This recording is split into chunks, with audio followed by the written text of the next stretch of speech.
Hello, this is Dice Masters United. I'm James, and welcome to another Secret Wars Top 5. This time, it's the rares. If you've seen the previous videos, you know the form. Dice Masters has had a bit of a soft reboot with the Secret Wars set. Nothing fundamental has changed about the game, but it's had a bit of a visual overhaul, and we've got a bunch of lovely new cards to play with. And in each of these videos, I look at one rarity and choose all of my favourite cards, starting with a few notable mentions and then working up to my top 5. So, without further ado, let's crack on with my favourite Secret Wars rares. This time, the top 4 more or less chose themselves, but there were quite a lot of contenders for the 5th slot. I had a look at God Emperor Doom, who says that while he's active at the start of the attack step, target character dies, attack becomes 0. What good is that, you might say? Well, I suppose it could save you from a bit of nasty overcrush, for example, but much more interesting is the fact that if you use the Arch Nemesis Global, you pay a shield, and a target character die has defense equal to its attack. Any changes in the attack of the target die are tracked by its defense from that point onwards until the end of turn. And so, come the start of every attack step, not just yours, but also your opponent's, you target the same die with God Emperor Doom's ability that you targeted with the Arch Nemesis Global, and it gets knocked out, which might be exceptionally annoying if your opponent was just about to attack with it. However, as irritating as that is, you do have to be a good deal more annoying to make it to my top 5, as you will see later. I then considered Jane Foster, who has a very interesting ability. When fielded, swap any number of character dice in your field zone with character dice from your used pile or prep area. So that's basically mutation on legs. You get to swap stuff in from your used pile. So maybe you have a bunch of psychics in the field and a bunch of characters in used, or maybe in prep somehow, and when you field her, you get to swap them in, which could result in a pretty significant change of board state and a nasty surprise for your opponent. However, as fun as this sounds in theory, I suspect lining it up to do anything genuinely useful might be a bit too tricky.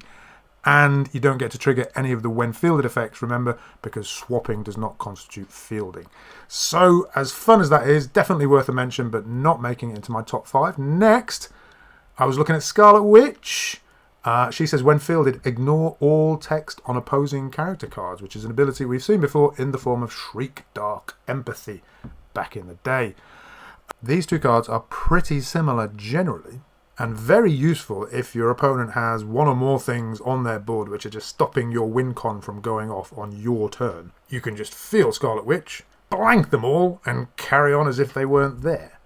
But it does cost 5 rather than 4, and I think that might be a bit of a deal breaker, certainly enough to keep it out of my top 5, although I will say it's a damn sight better than the ridiculous 6-cost rare Wolverine, who says when fielded, target a character die replacing all previous choices, ignore that character die's card text for all copies of that die. His ability, like Scarlet Witch's, also ends at the end of turn, so you are paying more for a worse ability. It just makes no sense. This was pointed out by 6x6 Main as a comment on one of the podcast videos the other day. Thank you for that. Sorry if I'm pronouncing your name wrong. But yes, what on earth were you thinking with that Wolverine, WizKids? Anyway, Scarlet Witch is pretty good, but not good enough for my top 5. Next contender was Phoenix Force Cyclops Surviving the Multiverse, which says while Phoenix Force Cyclops is active at the start of your opponent's attack step, they pick an affiliation. Only sidekicks and characters of that affiliation may attack. We dismissed this a bit hastily when we went through the rares in our podcast review, a link to which I'll put in the description. And Laurier of DM North pointed out that perhaps we were a little bit too hasty because stuff like Master Mold tokens have no affiliation. And so if only sidekicks and characters of the named affiliation may attack, this is actually quite a good stop for a bunch of marauding Master Mold tokens. It might also give Bardi Allen players pause for thought. Sure, those teams do tend to attack mostly with sidekicks, but he's got the Justice League affiliation, so if you were to pick that affiliation, you wouldn't be able to attack with any other non-sidekick characters. So perhaps we did dismiss this Phoenix Force Cyclops a little too hastily, but it does cost 6 and it's not winning you the game, so I'm not going to include it in my top 5. However, I will make my top 5 another of Laurier's suggestions. All power to him. This is another one that I, not the rest of the team, but I dismissed this pretty quickly on the podcast. It's Colossus. He's a 5-cost fist. It says Team Watch, put a +1 attack and +1 defense token on one of your X-Men characters, and he's got Iron Will. Iron Will means that he can't be knocked out unless he's been previously damaged, so it makes him a bit harder to remove.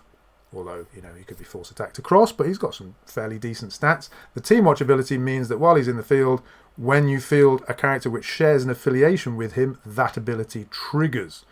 And Laurier did a great write-up of a team that he played. I'll put the link in the show notes, involving the 2-cost Beast from the Dark Phoenix set, who has Overcrush, has a max of 5 dice, so you can get lots of them, and basically you just field a load of beasts and put these +1/+1 tokens onto Beast's card, and he gets bigger and bigger and bigger, and that becomes overwhelming pretty quickly. So I've decided this, in fact, will be my number 5. I apologise for underrating it on the podcast. Thank you, Laurier, for the suggestion. It's a good one. It's nice. It's attacky. Why would I not include it? There you go. Number 5, Colossus. Okay, let's push on swiftly to number 4, which is the Maker. He says, when fielded, spin X of your character dice to energy faces, then spin X target opposing character dice to energy faces. First of all, I love the XX equivalent. That appeals to the scientist in me. But perhaps more importantly, this is insane. This is 2 cards. It's Intellect Devourer Global, both on legs and also on steroids. At its most basic, if you have a bunch of sidekicks in the field and you'd rather not have them in the field, or you'd rather have energy, or both, you can spin them to whatever energy side you want, which is super handy. And as a bonus, it's not just Intellect Devourer Global on legs and steroids, it's also Pip the Troll, who says when fielded, spin up to 2 opposing character dice to energy faces. So if you've got 2 sidekicks, you get both the energy and the Pip the Troll effect. And of course, it's not limited to sidekicks. If you have other characters that you'd rather get out of the field, you can spin those down instead. And even if you have no characters, when you field the Maker, you can spin him down to 2 masks, thereby removing one of your opponent's characters and giving you 2 useful energy. I think this is a fantastic card. I don't know how to break it, but I feel like somebody will. This feels like it is too useful not to be put on some great teams. I didn't put it higher because I haven't got a real use case in mind, but I do feel like this has an enormous amount of potential.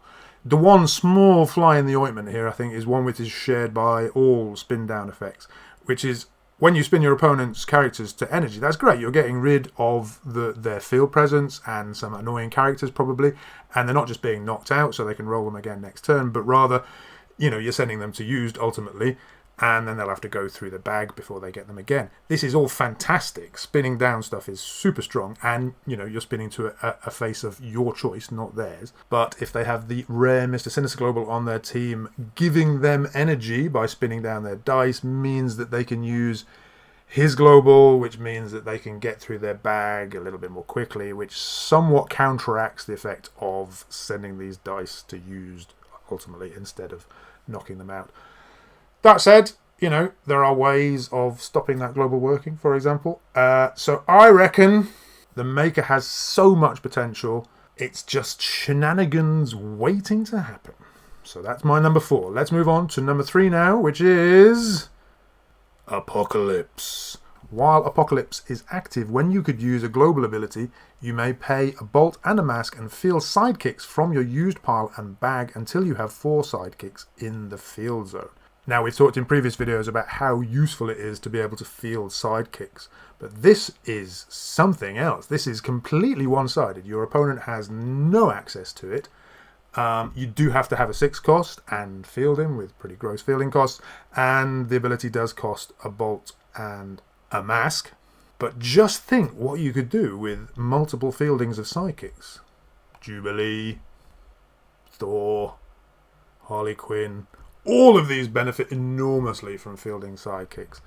There are some very exciting combos to be had with Apocalypse, and I am very much looking forward to playing with him. I should mention before we move on, there has been a ruling on this which has just clarified that the sequence of where you field them from, what order, doesn't matter at all. You just pick them from your use pile or your bag in whatever order you choose until you have 4 in the field.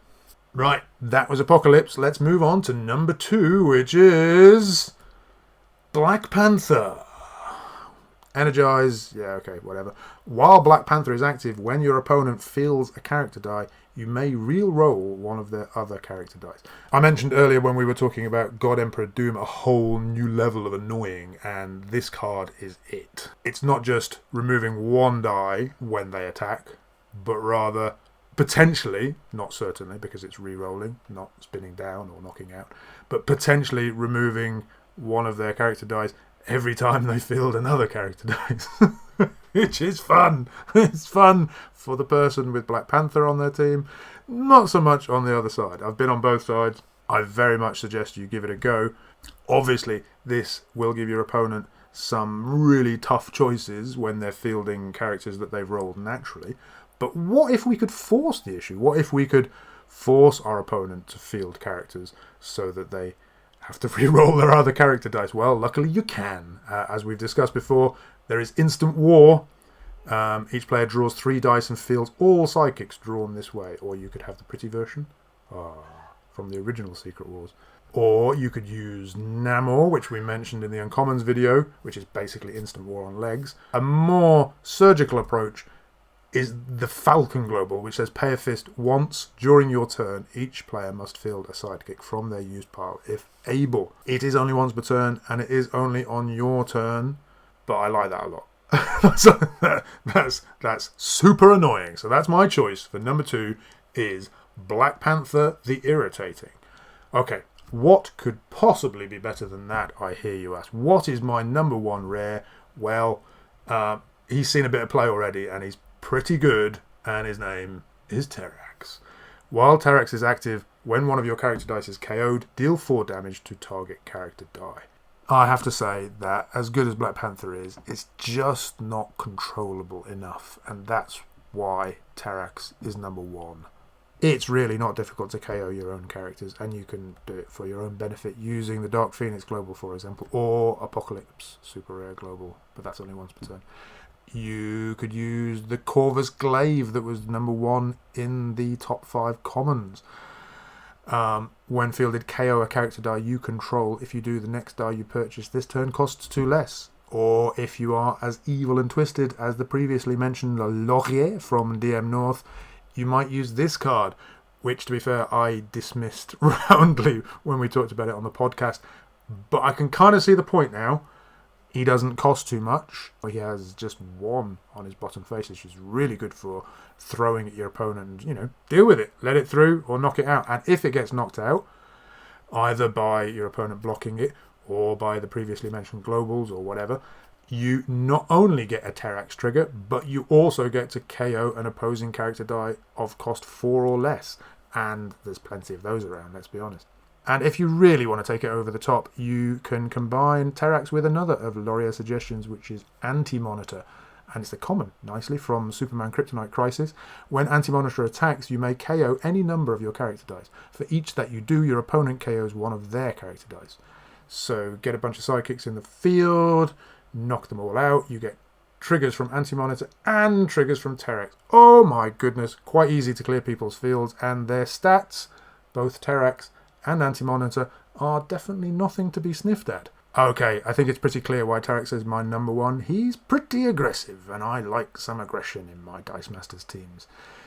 Thank you, everybody, for watching. I hope that you found that somewhat entertaining and useful. And please do not forget to like, subscribe, and watch lots of other videos. If you have any questions or if I've made any mistakes, do let me know in the comments. And do check out the DM North website, where you can find Laurier's write-ups of some very horrible teams, quite frankly. Thank you very much, and bye-bye.